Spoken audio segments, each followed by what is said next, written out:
Hello students, तो कैसे हैं आप सब। आज हम आपके लिए लेकर आए हैं अर्थ के आधार पर वाक्य के भेद।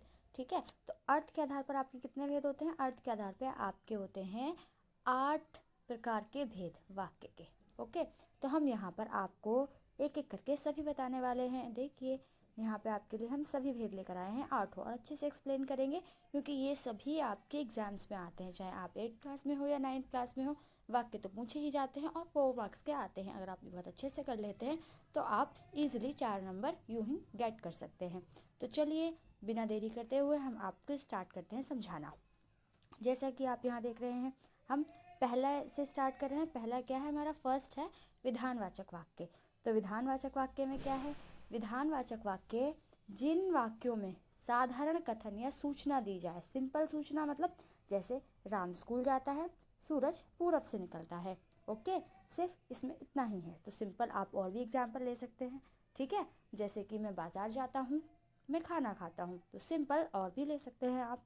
अब सेकंड है आपके लिए प्रश्नवाचक वाक्य। तो प्रश्नवाचक वाक्य तो बहुत इजी होते हैं।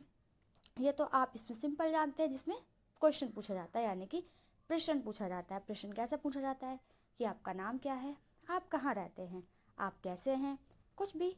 ठीक है, इस टाइप की। जैसे कि यहाँ पे एग्जाम्पल्स गिवन भी हैं आपको कि तुम कहाँ जा रहे हो, भारत की राजधानी क्या है। इसी टाइप से आपके जो है प्रश्नवाचक वाक्य होते हैं। और आपकी पहचान एक दूसरी भी है।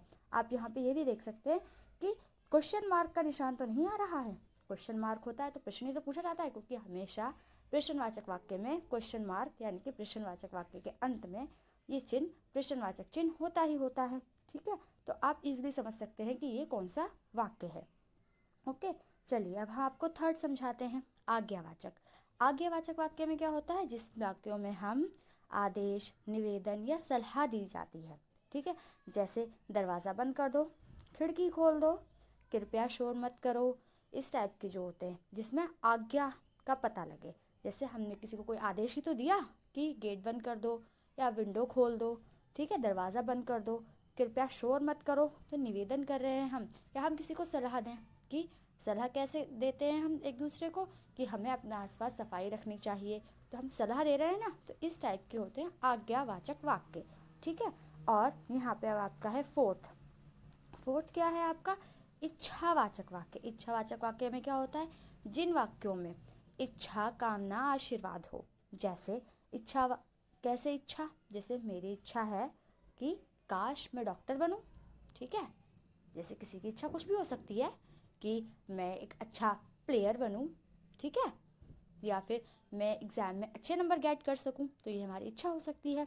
और हम जैसे आशीर्वाद देते हैं किसी को, तुम सदा खुश रहो, ईश्वर तुम्हें सफलता दे। ठीक है, इस टाइप से आप कह सकते हैं कि ये क्या है, इच्छावाचक वाक्य है। ठीक है ना, तो आपका आई होप आपको समझ आ रहा होगा। ठीक है, इस तरीके से हम आपको फिफ्थ और समझाते हैं, विस्मयादि बोधक। विस्मयादि बोधक किस टाइप के होते हैं, तो विस्मयादि बोधक में होते हैं जिन वाक्यों में आश्चर्य, खुशी, दुख, भय आदि का भाव हो। आश्चर्य, आश्चर्य कैसे, हम एकदम से शॉक्ड होते हैं ना कोई न्यूज़ सुनकर, अरे वाह। ठीक है, हाय, ओह। तो ये वर्ड्स जो होते हैं सारे, ये वर्ड्स हमारे आश्चर्य, खुशी या दुख या भय को तो दिखाते हैं। भय क्या, डर। ठीक है, तो जैसे आप कह सकते हैं, वाह कितना सुंदर दृश्य है। आप एकदम से देख के बोलते हैं ना कि वाह कितना सुंदर दृश्य है।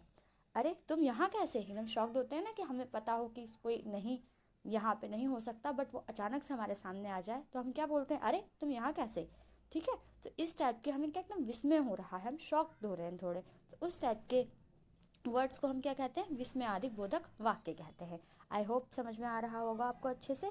चलिए, तो अब हम आपको नेक्स्ट समझाते हैं, नकारात्मक वाक्य। नकारात्मक वाक्य तो बहुत ही इजी होते हैं। नकारात्मक वाक्य में जिसमें नहीं, ना, मत, ये सब वर्ड्स का यूज़ किया जाता है। जैसे तुम वहाँ मत जाना, हमने क्या बोला, मत। मत मतलब नहीं तो होता है, तो इसका भी हो गया। और वह है आज स्कूल नहीं आएगा, या फिर वह आज स्कूल नहीं गया, ये भी कह सकते हैं आप। मुझे ये किताब पसंद नहीं है, तो नहीं ना, नहीं मतलब नकारात्मक वाक्य है, बहुत ईजी है इसको तो याद करना। ठीक है, चलिए हम आपको 7 से समझाते हैं, संदेहवाचक वाक्य। संदेह का मतलब होता है एक चीज़ जिसमें हमें संदेह हो। संदेह मतलब अनिश्चितता, हमें पता ही नहीं है कि वो चीज़ हो भी सकती है, नहीं भी हो सकती है। मतलब कि यहाँ पे क्या है, पॉसिबिलिटी है कि हो सकती है कि नहीं भी हो सकती है, तभी तो अनिश्चितता है। जैसे शायद वह आज आ जाए, अब पता तो नहीं ना कि वो आएगा ही, लेकिन क्या पता, हम शायद कह रहे हैं, वहाँ पर लगता है बारिश होगी, लगता है, कंफर्म नहीं पता, तो वहाँ पे क्या है, संदेहवाचक वाक्य, आप इजीली पहचान सकते हैं इनको भी। ठीक है, अब हम आपके लिए लेके चलते हैं एट्थ पर। एट्थ क्या है, शर्तवाचक वाक्य। शर्तवाचक वाक्य में क्या आएंगे, आपके कुछ वर्ड्स आपको दिख जाएंगे जिसमें यदि होगा, तो, अगर, तो जैसी शर्तें होंगी। जैसे यदि मेहनत करोगे तो सफल होगे, अगर बारिश हुई तो स्कूल बंद होगा। ठीक है, तो इसी टाइप से क्या कर सकते हैं, आप बना सकते हैं और बता सकते हैं कि शर्तवाचक वाक्य कौन से होते हैं। तो हमने आपको यहाँ पे आठों जो वाचक के वाक्य के जो भेद हैं, हमने आठों समझा दिए। अब हम आपके लिए कुछ प्रश्न भी लेकर आए हैं, कुछ क्वेश्चंस लेके आए हैं रिवीजन के लिए, क्योंकि रिवीजन भी तो इम्पॉर्टेंट होती है ना। तो रिवीजन कीजिए आप, और आप इनके आंसर्स हमें कमेंट करके बताइए, और अगर आपको समझ नहीं आ रहा है तो आप हमें बता सकते हैं, हम इनके आंसर्स भी आपको प्रोवाइड कर देंगे। और आप इन सभी को नोट कर सकते हैं अपनी कॉपी में, या फिर स्क्रीनशॉट भी ले सकते हैं। और हम आपको इसी प्रकार की और भी वीडियोस डालते रहेंगे, तो इसीलिए हमारे चैनल को सब्सक्राइब कर दीजिए, जिससे कि आपको हमारी नई नई वीडियोस इजीली प्रोवाइड हो सके और आप अपने एग्ज़ाम्स की प्रिपरेशन कर सकें। Okay, thank you.